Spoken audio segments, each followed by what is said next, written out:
Hi, this is Anthony again, and this is another edition of My Autistic Lens. Now, here's something most people believe without even thinking about it, at least most people in the church. They believe that the Bible clearly condemns homosexuality. It's treated like a settled issue, no debate and no nuance. But what if that conclusion depends on assumptions we've never actually examined? What if there's another way to read the same text, one that is just as grounded, just as consistent, but leads somewhere different?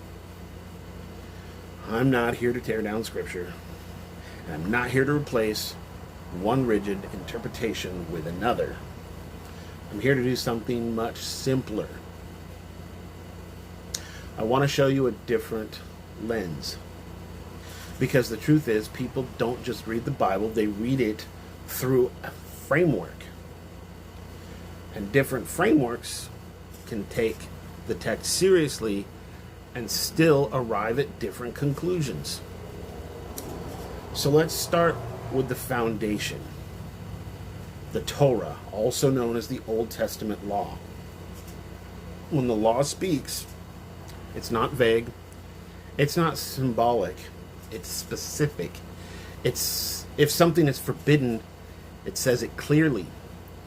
Male same-sex relations explicitly mentioned, though I do question its translation. Bestiality involving women explicitly mentioned, but women being with women, not there, not once. And that matters because the Torah doesn't hide prohibitions. It lists them quite exhaustively. So if something isn't listed, we have to ask, why? And now let's talk about Sodom, because this is often used as a central example. But if you actually read the story, what you see isn't a relationship, it's a mob. A group of men surrounding a house, demanding to violate the people inside.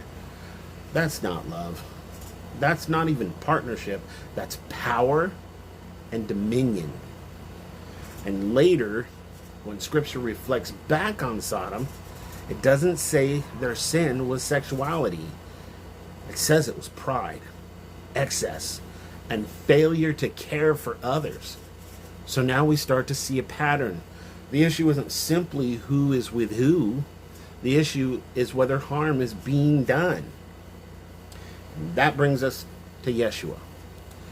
He says something in Matthew 5 that people quote all the time. I did not come to abolish the law, but to fulfill it. What if fulfill doesn't mean replace? What if it means to bring into full understanding? Because when he reduces everything to two commands, it says, love God and love your neighbor. That's not new law. That's the lens for reading the law. So now the question shifts. Not just, is there a rule, but does this violate love? Does this cause harm? And here's where things get really interesting. Because there's a relationship in Scripture that people don't talk about enough. They kind of skip over it. David and Jonathan. The text says their souls were knit together. That Jonathan loved David as his own soul. And when Jonathan dies, David says, your love to me was wonderful, surpassing the love of women. And the Hebrew word used is ahava for love. It's not a weak word. It's the same word used for deep love, covenant love, even romantic love in other contexts. Now, I'm not here to force a category onto that relationship, but I am asking a question. If all same-sex love was inherently condemned, why is one of the most passionate expressions of love between two men preserved in Scripture without correction, without warning, and without judgment? It's honored.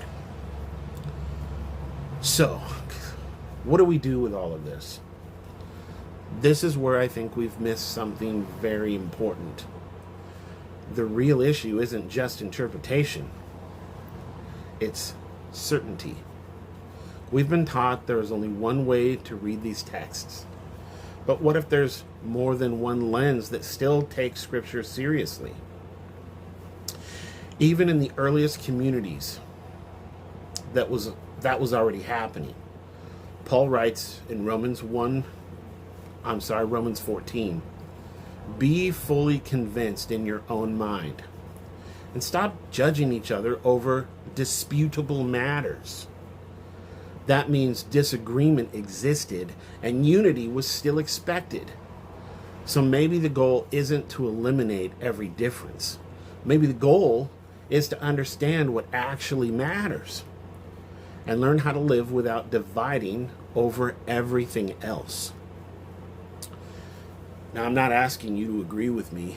I'm asking you to consider that there may be more than one legitimate way to see this. And if that's true, then maybe the conversation needs to change.